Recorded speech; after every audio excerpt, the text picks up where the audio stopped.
Ceci est un livre audio autogénéré par Google. Introduction. Pour l'Algérie, le 5 juillet 1962 est le grand jour qui met fin à la présence française et à la colonisation avec un grand C. Le peuple algérien sort grandi de la guerre de libération, et il profite de son élan pour se projeter dans un futur radieux où tous les hommes sont frères, égaux et riches. Dans les conditions de l'époque, c'est un projet immense, ambitieux et utopique. Il est d'autant plus utopique que la nation s'y engage avec beaucoup de bonne volonté, mais pratiquement sans moyens. Malheureusement, dans un excès de fébrilité, le pays aurait à un moment quelconque raté une intersection, car à l'issue d'un demi-siècle d'aventures et de mésaventures, l'illusion est tombée annonçant au monde que la montagne a accouché d'une souris. Einstein disait que le succès c'est 1% de génie et 99% de sueur. À supposer que le 1% de génie ait été disponible, il a manqué à l'Algérie les 99% de sueur. On ne devient pas Superman par décision administrative. L'Algérie est un immense pays de 2,3 millions de kilomètres puissance 2 de superficie et des frontières qui se déroulent sur 6600 kilomètres, sur lesquels seulement 1200 kilomètres de côtes qui ouvrent le pays sur la Méditerranée. Partant du littoral, le territoire s'enfonce profondément à la fois dans le désert et dans le continent africain. Géographiquement, l'Algérie est au nord de l'Afrique et au sud de l'Europe, mais économiquement elle tient plus de l'Afrique que de l'Europe, puisqu'elle se laisse définir par les fléaux de misère, ignorance, dictature, injustice, corruption qui sont le propre de la majorité des pays africains. Le nom, les frontières et la superficie que nous connaissons à l'Algérie d'aujourd'hui, lui ont été donnés par la colonisation française. On serait bien en peine de tracer les limites du pays pas plus loin que le premier tiers du 19e siècle. C'est pourquoi l'histoire de l'Algérie telle que pratiquée aujourd'hui n'est que l'histoire de sa partie septentrionale qui s'étend le long du littoral sur une épaisseur de moins d'une centaine de kilomètres. C'est un territoire qui correspond grossièrement à celui que délimite le limès romain. Par un curieux hasard, les conditions de vie existent sur la frange nord mais les moyens d'existence sont localisés au sud, pétrole, gaz, or, fer, uranium. Les matières premières sont acheminées vers le nord sur des centaines de kilomètres, pour y être transformées ou exportées en l'état, tandis que les produits de l'agriculture et de l'industrie, produits localement ou importés, prennent le chemin inverse, induisant des coûts de transport faramineux.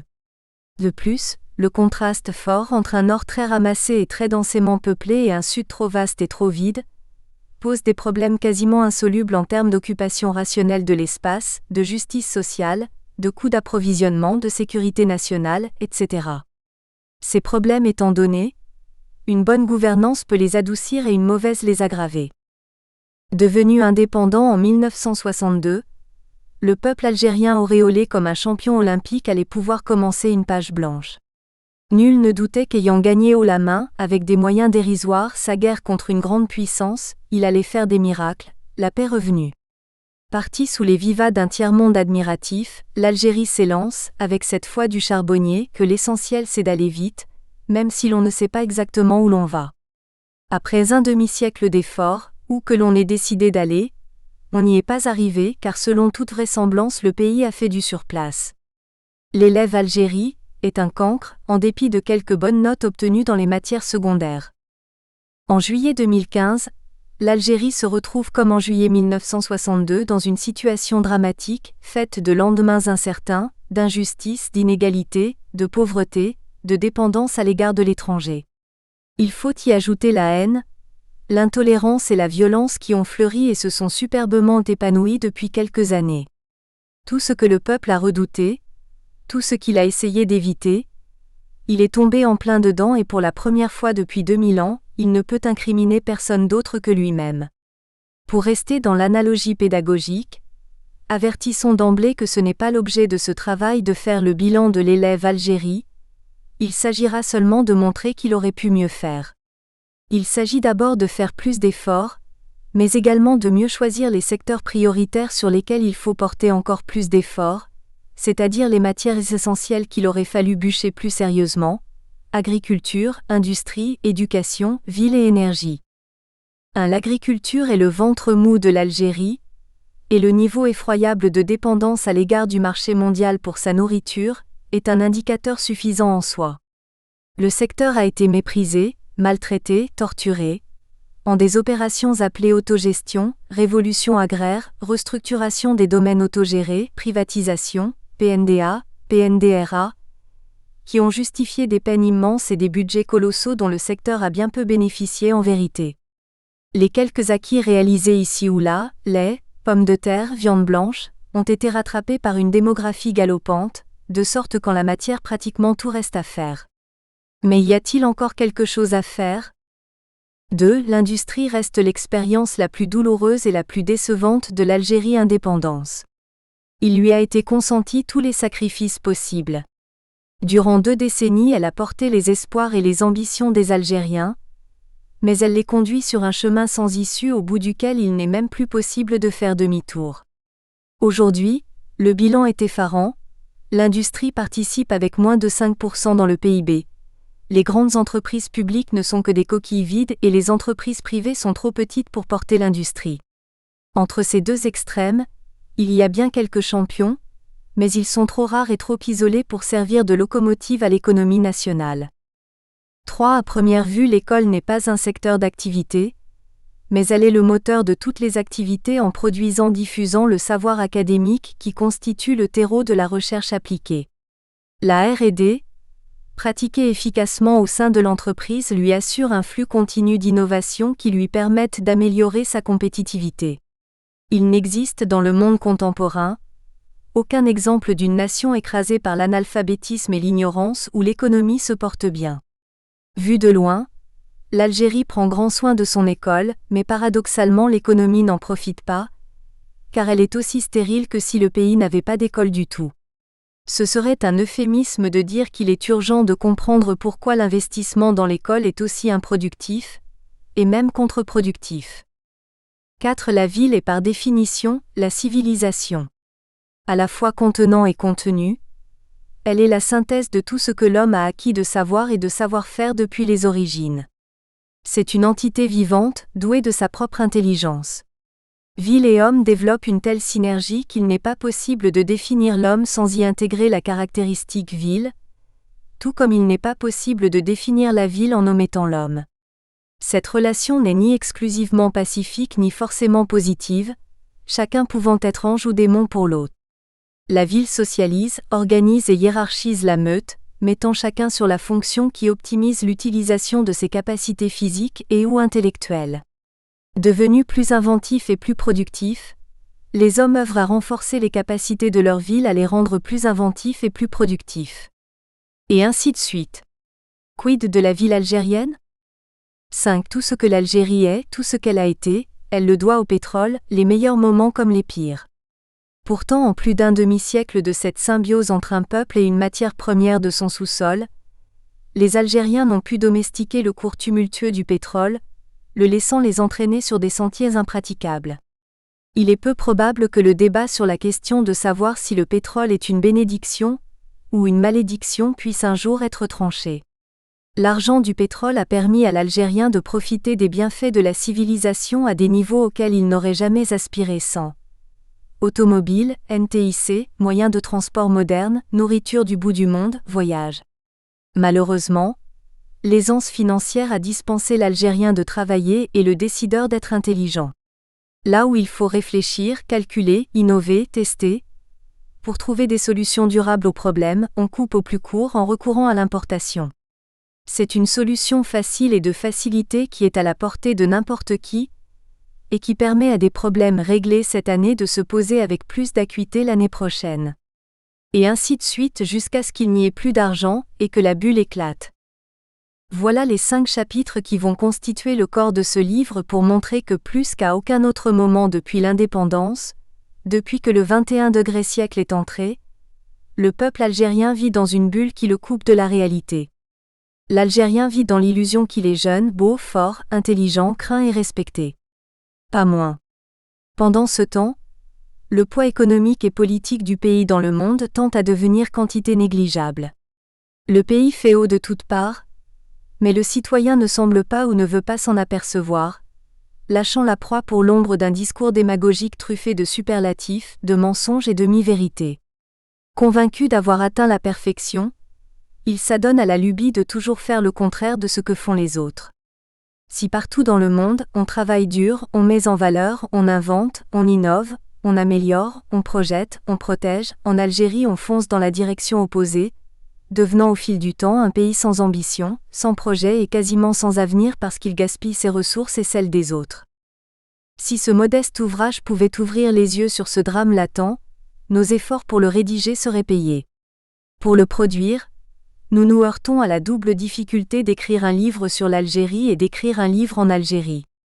La première difficulté tient à la rareté des données et à leur fiabilité, et la seconde tient à la peur de dire que le roi est nu, et au parcours du combattant à réaliser pour trouver à le publier. Chapitre 1 – Agriculture, vivre pour manger. L'opinion générale est portée à croire que l'Algérie est un pays à vocation agricole, et le Kida même a rappelé que les Romains en ont fait leur grenier à blé, que les farouches Vandales ont été ramollis par la vie de châteaux qu'ils y ont menée, que la France l'a colonisée pour une histoire de blé non payé et que le président égyptien Nasser avait dit que « l'Algérie suffira pour nous et pour vous ». En réalité, l'agriculture est le talon d'Achille de l'Algérie. Bien que le secteur emploie plus de 2,5 millions de travailleurs, il fournit moins de 10% du PIB, ce qui le met bien loin de pouvoir répondre aux attentes de la population qui se découvre, mangeant plus qu'elle ne produit. C'est surtout leur pétrole qui nourrit les Algériens. Un rappel. La vie du peuple algérien était rythmée par le calendrier agraire dans le cadre du paradigme de Ptolémée avec les certitudes bien ancrées qui énoncent que le soleil se lève le matin et tombe le soir, que l'espace se mesure en temps, une distance d'une demi-journée de marche, une superficie de 3 jours de labour, etc. Le savoir est primaire et sa transmission orale tandis que les techniques s'apprennent sur le tas, par la pratique. Ce qui explique qu'il nous reste bien peu de traces de ce que fut la vie en Algérie dans l'Antiquité. Ce que nous savons avec une certaine certitude c'est que l'Afrique du Nord compte parmi les greniers à blé de Rome, d'où certains contemporains tirent qu'à cette époque la région était une puissance agricole. Cette conclusion est si bien enracinée qu'elle recèle forcément un fond de vérité, même si elle demande à être relativisée par le rappel de certaines vérités. À cette époque, la population de l'Afrique du Nord était peu importante, de sorte que par contraste la superficie agricole utile est immense, d'autant plus que la terre ne connaît pas les agressions dont elle fait l'objet aujourd'hui. Il est donc plausible que le territoire produise au-delà de ses besoins en certains produits, blé, huile d'olive. Au sommet de sa gloire, Rome comptait à peu près 1 million d'habitants, de sorte que ce n'est pas une performance exceptionnelle pour un territoire aussi vaste que l'Afrique du Nord de la nourrir. Nous savons par ailleurs que Rome s'approvisionnait auprès d'autres sources, Pont-Euxin, Égypte, Syrie.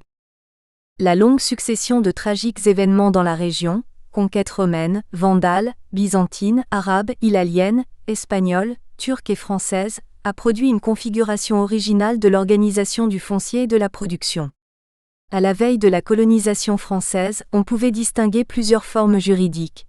Les terres maxènes qui appartiennent au pouvoir, les terres arches qui appartiennent en indivision à toute la tribu qui les cultive collectivement, elles sont inaliénables, les terres melk qui appartiennent en indivision à une seule famille et les terres azelles, propriété de l'État qui les donne en fermage.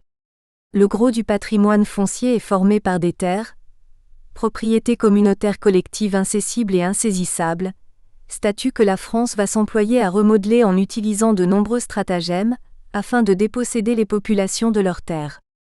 Le processus de dépossession aboutit avec la promulgation par Napoléon III du fameux Senatus Consulte qui fractionne les terres arches et les répartit par tête avec des actes de propriété dûment rédigés. Les terres deviennent dès lors cessibles et saisissables, alors que les terres dont le propriétaire n'est pas clairement identifié sont tout simplement confisquées pour être redistribuées à des colons. L'Algérie étant géographiquement très proche de la France, celle-ci envisagea dans un premier temps de la reconvertir en une vaste plantation de produits exotiques jusque-là ramenés de contrées lointaines à prix prohibitifs. Le café, la betterave, la canne à sucre, le cacao, le poivre, la cannelle, l'indigo, le manioc, le thé, le riz, le tabac, ont été tour à tour essayés mais se sont avérés infructueux en raison du climat qui ne s'y prête pas. Remis à la raison, les colons se rabattent sur les produits indigènes, essentiellement le blé, l'orge, le sorgho, le figuier, l'olivier, le dattier et à un moindre degré l'oranger, le citronnier, le caroubier. Toutefois, ils ne s'y arrêtent qu'accessoirement, réservant leurs efforts aux cultures d'exportation. Tabac, primeurs, agrumes, dattes, coton et surtout vignes. Tableau 1. Superficie des exploitations et statut juridique des terres. Source: MADR, Recensement général agricole 2003. En matière d'élevage, les colons se sont livrés également à quelques expériences exotiques en essayant d'introduire des animaux tels que le zébu, le lama, l'alpaga, avant de se résigner à s'aligner sur l'élevage indigène, enrichi par l'inévitable porc. Après la défaite de 1871 contre l'Allemagne, la France qui a perdu l'Alsace et la Lorraine entreprit d'accélérer le processus de dépossession en recourant à toutes sortes de manœuvres. Le cas de la vigne mérite quelques détails. La vigne a pris son essor en Algérie dans le dernier quart du XIXe siècle, après des hésitations et des atermoiements que la crise du phylloxéra dans le midi de la France contribua à faire dépasser. De 10 à 12 000 hectares en 1870, le cépage atteignit 91 000 hectares en 1889, pour arriver à 170 à 180 000 hectares en 1916. L'Algérie devint la brasserie de la France jusqu'à la fin des années 60, ce qui déséquilibra son agriculture et son économie pour très longtemps. La colonisation a en effet structuré le secteur agricole par rapport aux besoins de la métropole, ce qui va avoir des conséquences dramatiques sur le développement du pays au lendemain de l'indépendance, comme nous aurons l'occasion de le voir. Les données disponibles sur le commerce franco-algérien de l'époque indiquent que l'Algérie exporte des produits agricoles: avoine, blé, ovin, bovin, citron, orange, pommes de terre, légumes frais, orge, figues, tabac, raisins, dattes, eau-de-vie, alpha, huile d'olive, vin, peau, poisson, et quelques produits du sous-sol, minerais de fer, phosphate, zinc, cuivre, plomb. En contrepartie, elle importe certaines matières premières, des produits intermédiaires et surtout des biens manufacturés de consommation finale, tissus et vêtements, ouvrages en métaux, matières animales, combustibles, bois, produits chimiques, peaux et pelleteries ouvrées, métaux, machines pour l'agriculture, machines de construction, superphosphate et engrais. C'est une spécialisation qui est à l'avantage de la France, à l'égard de laquelle l'Algérie est totalement dépendante pour les produits manufacturés. À la veille du déclenchement de la Révolution, nous retrouvons dans la nomenclature des importations de l'Algérie venant de France s'entend les produits suivants: sucre, café, voitures de tourisme et autocars, machines et appareils, construction électrique, papier, huile végétale, laminé, feuilles et tôles, camions, produits pharmaceutiques, chaudières, pompes et moteurs, construction métallique, etc. Les importations de Algérie sont de plus en plus complexes, ce qui témoigne du niveau de développement atteint par la France, et de plus en plus coûteuses, tandis que ces exportations sont restées sans changement, ce qui est un excellent indicateur de stagnation. À la veille de l'indépendance, l'Algérie est donc un pays foncièrement agricole et son agriculture se répartit entre un secteur moderne exportateur entre les mains des colons, et un secteur traditionnel et vivrier entre les mains des indigènes. Lorsque les colons quittent précipitamment le pays l'été 1962, leurs terres sont spontanément reprises par les paysans qui y étaient employés pour conduire la campagne à son terme. Cette réaction instinctive des fellahs ouvre la voie à l'autogestion et va grandement contribuer à asseoir l'orientation socialiste du pays. Il est évident que passé le premier élan révolutionnaire, l'anarchie menace, dans la mesure où les terres n'appartiennent à personne de précis. Des individus plus audacieux et peu scrupuleux pourraient détourner les exploitations restées vacantes à leur seul profit. C'est pourquoi les pouvoirs publics se sont rapidement interposés fin août 1962 pour soustraire ce patrimoine aux convoitises. L'État donna un cadre à l'intérieur duquel le comportement des ouvriers soit légal et bien contrôlé, en créant des comités de gestion dans les exploitations de plus de 10 travailleurs. Toutefois, cela ne met pas fin à toute forme de problème. Au sein des exploitations, les conflits se multiplient, obligeant l'État à s'ingérer de plus en plus dans la gestion, via des règlements ad hoc promulgués au fur et à mesure selon les besoins. Aujourd'hui encore, nous sommes en peine de dire qui du fonctionnaire, représentant l'administration, et du comité de travailleurs, gérait vraiment l'exploitation. Ce flou préjudiciable dura jusqu'à la promulgation de la Révolution agraire, RA, en 1972. La révolution agraire intervient en plein milieu du premier plan quadriennal, entièrement dédié à la gloire de l'industrie. Avec le recul, nous la voyons comme une ample gesticulation pour faire croire qu'on s'occupe sérieusement de l'agriculture, alors même qu'elle constitue le cadet des soucis d'un gouvernement tout acquis à l'industrie. Le budget alloué au secteur ne dépasse pas les 5% du budget de l'État, et 1000 difficultés empêchent que ce quota soit entièrement consommé. L'agriculture entre dans une longue crise structurelle, mais personne n'en a cure. La population est approvisionnée par de massives importations subventionnées, ce qui est unique dans les annales. En effet, partout ailleurs, les gouvernements déploient des ruses de sioux pour rendre plus chers les produits d'importation, mais pas en Algérie où on s'évertue à les rendre bon marché, donnant une prime indue aux producteurs de l'étranger. Des produits comme la semoule, le lait, le sucre, le café, l'huile, le riz sont vendus 3 ou 4 fois en dessous de leur prix réel. Les germes de la dépendance alimentaire sont semés. 2. Données sur l'agriculture. Avec 2,3 millions de kilomètres puissance 2, l'Algérie est le plus vaste pays d'Afrique, mais le désert en occupe près de 9,5 km² sur 10, et ce que le désert ne prend pas, c'est la montagne qui se l'accapare. En effet, la frange vaguement rectangulaire que constitue le nord du pays est parcourue d'ouest en est par 2 chaînes de montagnes parallèles, l'Atlas tellien et l'Atlas saharien, qui enserrent les hauts plateaux, ne laissant çà et là que quelques poches favorables à l'agriculture, les étroites plaines du littoral, auxquelles il y a lieu d'ajouter quelques oasis.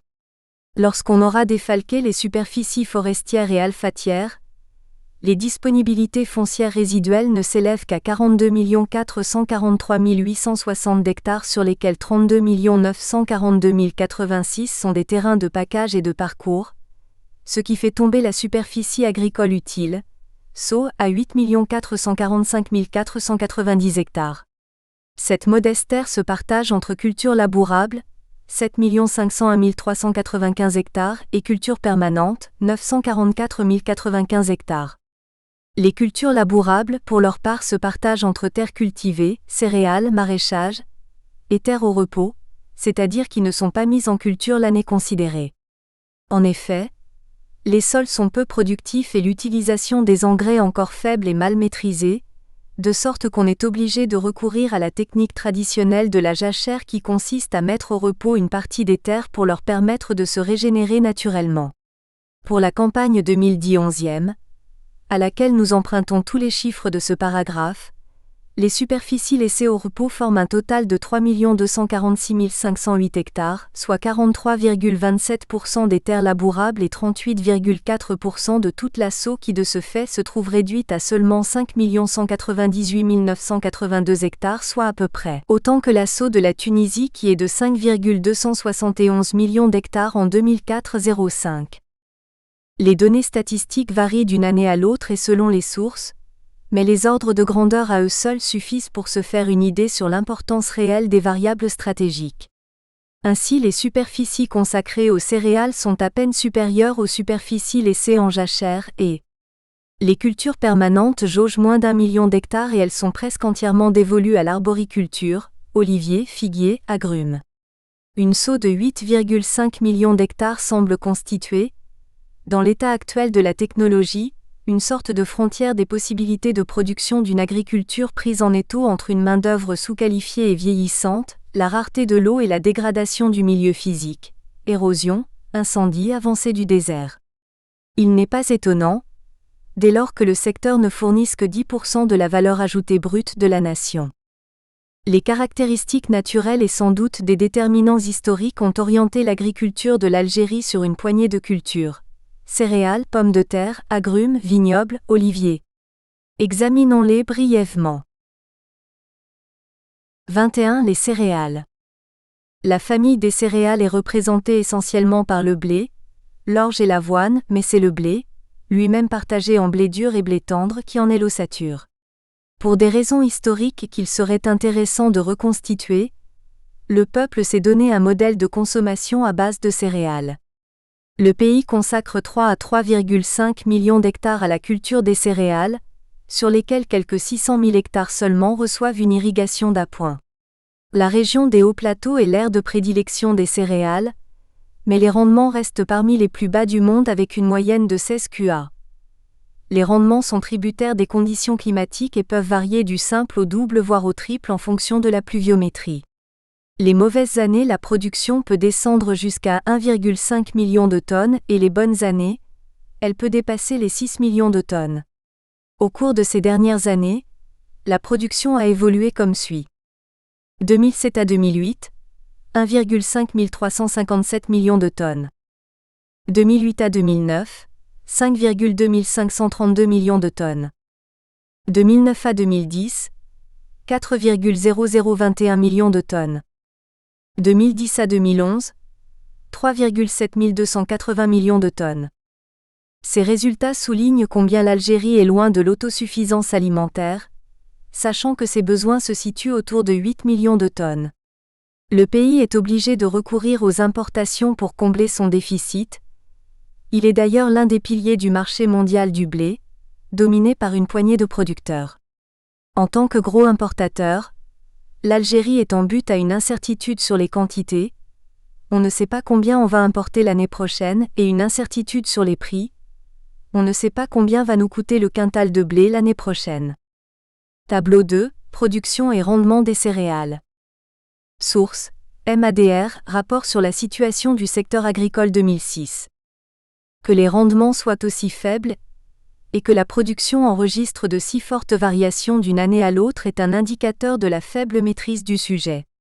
D'énormes chantiers attendent l'Algérie qui doit se débrouiller pour essayer de maintenir la production à son niveau des meilleures années, réussir la reconversion de certaines terres, introduire de nouvelles espèces, éliminer les gaspillages, tels que nous les verrons plus loin, en finir avec les superficies emblavées, mais non récoltées, réduire les superficies laissées en jachère. Un succès de ces opérations allégerait de manière substantielle le poids de la dépendance alimentaire. Graphique 1, rendement des céréales en 2009, kg. Source, FAOSTAT mars 2011. 22. La pomme de terre. Dans le monde contemporain, la pomme de terre est un aliment incontournable sur une table prolétarienne. Il existe des centaines de variétés et leur culture se décline en pommes de terre de primeur, de saison et d'arrière-saison.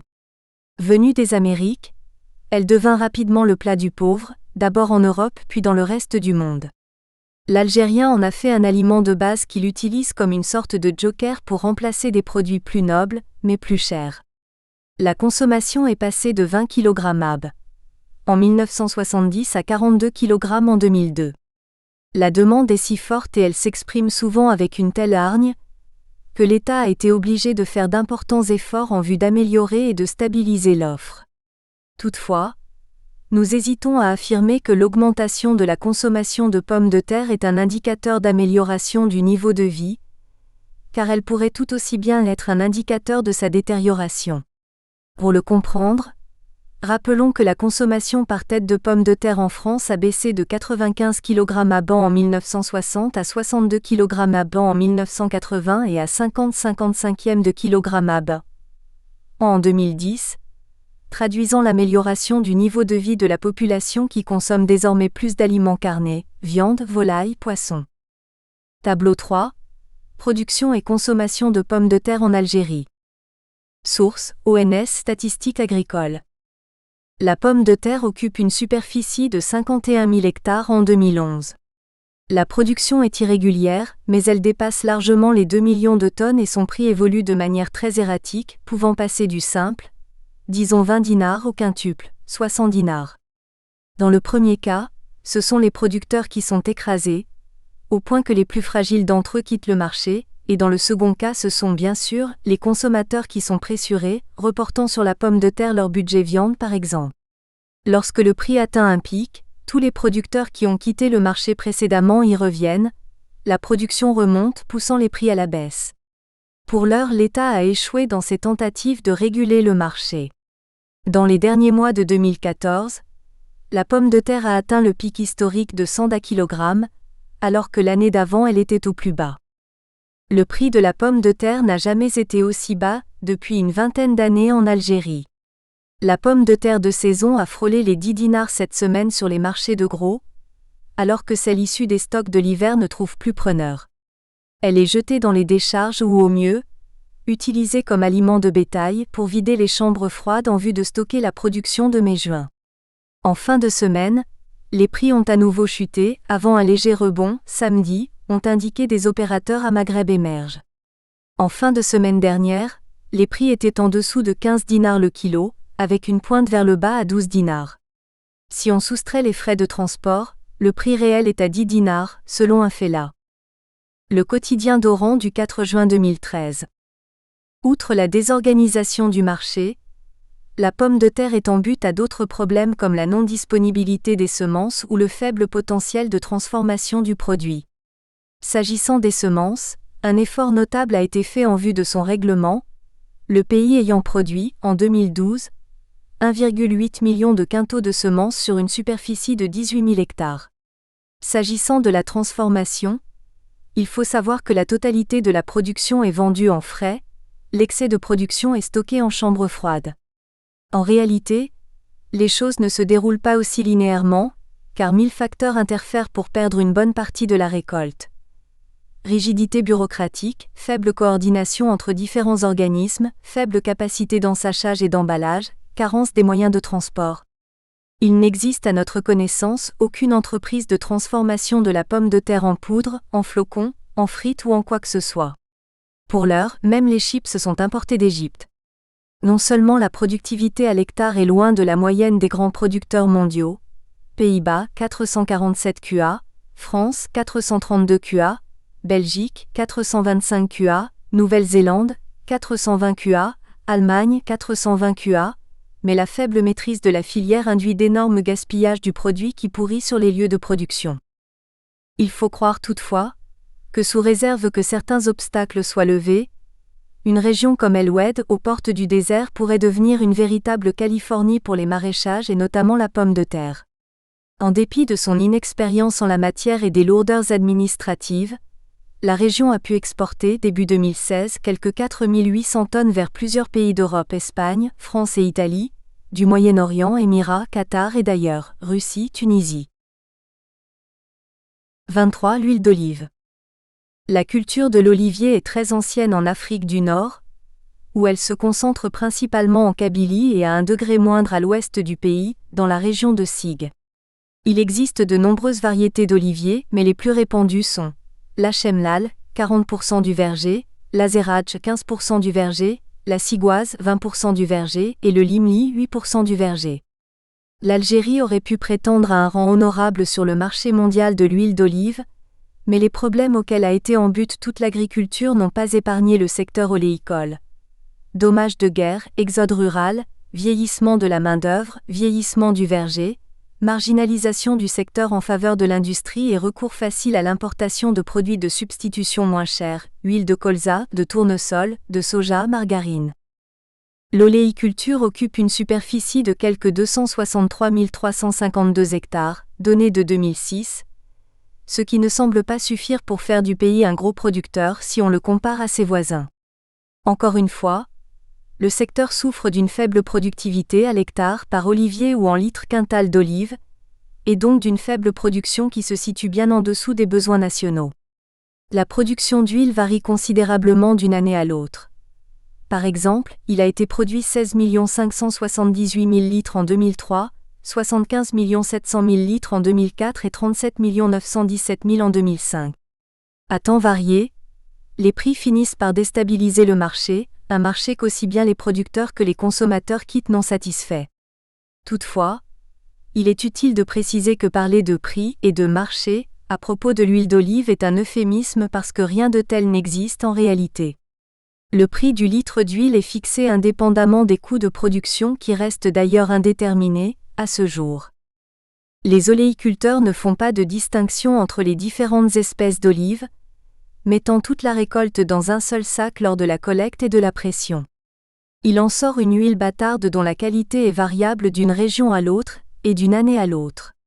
Aux normes européennes, L'huile d'olive algérienne est acide et médiocre, mais pour les populations locales, c'est la meilleure du monde.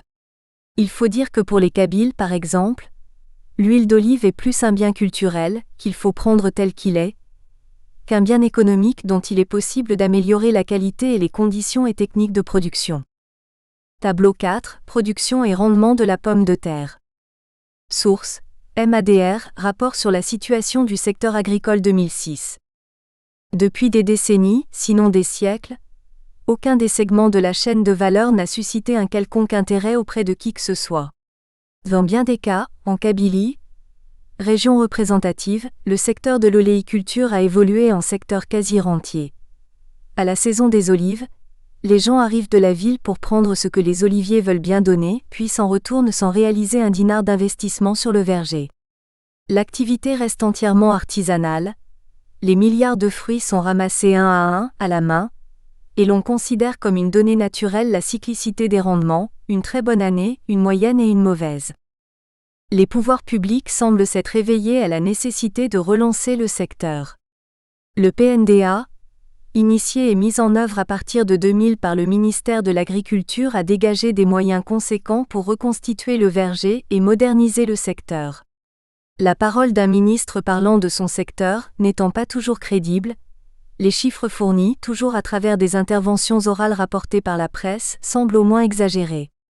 Des officiels optimistes et ou zélés parlent de triplement des superficies complantées, de 500 000 hectares plantés, d'1 million d'hectares à planter sur la période 2010 à 2014, de couverture totale des besoins domestiques et d'autres énormités encore. La revue Philaha du ministère de l'Agriculture donne les chiffres suivants. Plantation totale, 302 000 hectares dont 137 000 de plantations nouvelles. Plantation en production, 208 000 hectares.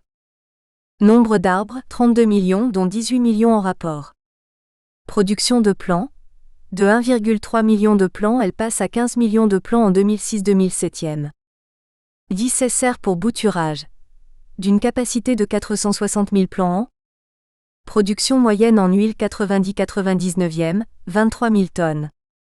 Production moyenne en huile 0008, 33 000 tonnes et un pic de 69 000 tonnes en 2004 et 55 000 tonnes en 2008-09, bilan provisoire. Le rendement moyen est passé de 14 à 16 kg arbre. Huilerie en 1999 sur 1650 dont 186 chaînes continues. 2008 sur 1532 dont 276 chaînes continues. Olives de table, moyenne 90-99e, 25 000 tonnes, moyenne 0008, 46 000 tonnes et 95 000 tonnes en 0809. Parc confiserie, 225 dont 75 dans le cadre du FNRDA. Les zones traditionnelles ont bénéficié d'un programme de réhabilitation qui a porté sur la régénération des plantations âgées qui constituaient 60% du peuplement, la confection de cuvettes en zone de pente plus grand que 12% et l'acquisition de filets de récolte, le soutien au débroussaillage et greffage d'oléâtres. Revue Philaha, 2009, www.philan-dz.com. Le secteur souffre d'un archaïsme à tous les niveaux. Une partie du patrimoine est constituée d'arbres isolés et dispersés, souvent d'accès difficile. L'autre partie se présente sous forme de forêts denses, mais plantées sans ordre, ce qui complique l'introduction du machinisme sur le secteur. Les activités en aval, pression, mise en bouteille, sont elles-mêmes archaïques, induisant inévitablement des pertes en quantité et en qualité. Le secteur se suffit d'exister et l'université respecte cette discrétion car il n'existe aucun organisme de recherche dédié à l'olive, l'olivier et l'oléiculture, et en aval le marché ne bénéficie d'aucune promotion, en dehors du bouche à oreille. C'est pourquoi, alors même que la production est insuffisante au regard des énormes besoins, nous retrouvons chez les producteurs des stocks de plusieurs années. 24 La date. Le palmier dattier, Phoenix dactylifera, est un arbre des zones arides de la région méditerranéenne, qui résiste bien au froid et à la chaleur et il se porte mieux quand il est irrigué. L'Égypte, l'Arabie Saoudite, l'Iran, l'Irak, l'Algérie en sont les terres de prédilection. Il existe des centaines de cultivars, et il en apparaît régulièrement de nouveaux. À peu près la moitié du patrimoine phénicicole de l'Algérie est formé du cultivar d'Oeglenour dont le fruit est incontestablement le meilleur au point de vue gustatif, nutritionnel et esthétique. Le verger se localise entièrement dans les oasis dont il recouvre une superficie cumulée de quelque 160 000 hectares formant un patrimoine de quelque 12 millions d'arbres. Le palmier est l'élément identificateur de l'oasis. On en retrouve donc partout dans le sud du pays, avec une forte concentration dans les wilayas de Biskra et d'El Oued. En effet, la datte a besoin de beaucoup de lumière et de chaleur pour mûrir et acquérir toutes ses qualités gustatives. Il y a des palmiers mâles et des palmiers femelles, et le plus souvent l'homme est obligé d'intervenir pour aider à la pollinisation, comme il doit intervenir pour dégager le sable autour des troncs et qui menace d'étouffer les arbres. Comme le travail se fait à la main et à dos d'âne, la phéniciculture est un véritable travail de Sisyphe. Pour compléter la peine, la cueillette elle-même se fait délicatement à la main. Quelqu'un escalade le tronc nu de 15 à 30 mètres de hauteur, coupe un à un les régimes de plusieurs kilogrammes et les fait descendre au bout d'une corde et à la force des bras. Un palmier adulte donne 45 à 50 kg de dattes et la production nationale se situe entre 4 et 5 millions de quintaux. Pour ces dernières années, la production a évolué comme suit: 2001, 4,4 millions de quintaux, 2002, 4,2, 2003, 4,9, 2004, 4,4, 2005, 5,2, 2006, 4,92, 2009, 5,861, 2011, 7,8, 2013, 8,5, source MADR.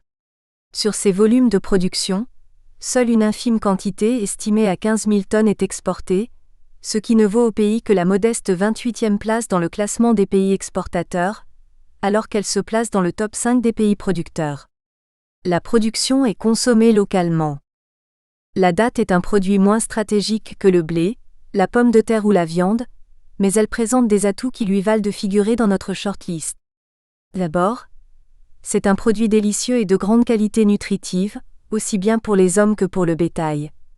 Ensuite, accompagné de lait, il constitue un repas complet à la base de l'alimentation des populations du sud du pays et enfin l'Algérie en tire une partie de ses ressources en devises hors hydrocarbures. Toutefois, le désir d'exporter pousse les producteurs à privilégier le cultivar d'Oeglenour, abandonnant progressivement des centaines d'autres de moindre qualité, qui sont alors voués à la disparition. C'est un dangereux processus d'appauvrissement de la biosphère et une menace latente sur les producteurs qui mettent ainsi tous leurs œufs dans un seul panier. Palmier.